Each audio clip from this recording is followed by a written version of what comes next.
Hi guys! Ako dahil si Alex, usa ko ka physics teacher. O ako si Jake, isa ka physics student. Karong adlaw, maghisgot mi about sa usa ka helpful na website para sa magtuon o magtudlo sa physics.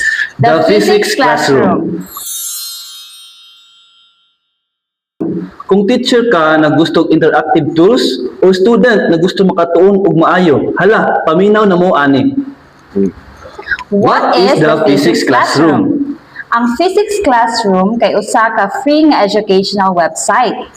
Naa siya tutorials, simulations, practice quizzes ug uban pa. All focus on physics. O ma'am, ganahan kay ko ani kay sayon ra kay sa sabton. Dili ka malumos sa text, napad yung mga activities na interactive. Mura siya og game pero learning gid siya gihapon. Ang nindot sab-ani para sa mga teachers, especially kung naa kay task tracker subscription. Makabuhat ka og assignments, makita ang progress sa students o i-customize nimo ang mga lessons. Karon, maghisgot ta about sa features and functions ani nga website. Para nako, cool kayo tong concept builders.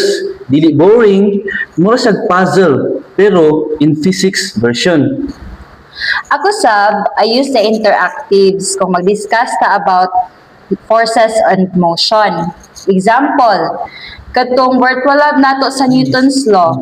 Jake, na-enjoy to nimo no? Yes ma'am, lingaw kaayo to. Kay masabtan ang mga topic kay naay mga animations na makita. And bonus part, if nakalagin na ka, masave imong progress. So kung di nyo mahuman karon, pwede nimo balikan later. No excuses na ha? Yes. Bisan pag-iapakan sa mga iring ang keyboard. Yes ma'am, nakasuway ra ba ko ato? Okay, so let's get real.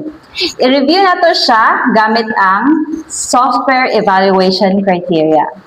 So first, usability.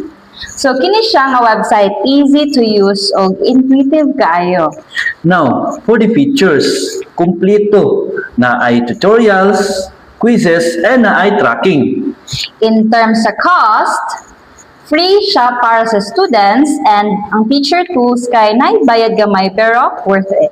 Now, for the reliability, dugay na ni siya na site, proven and tested.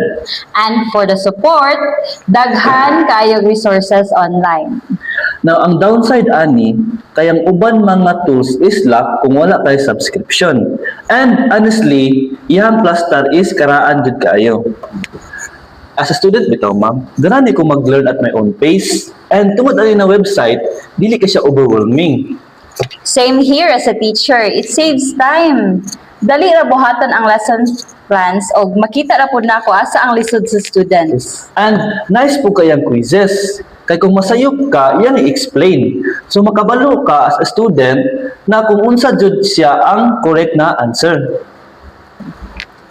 All in all, highly recommended gid namo ang the Physics Classroom, both for teachers and mga estudyante. Sakto.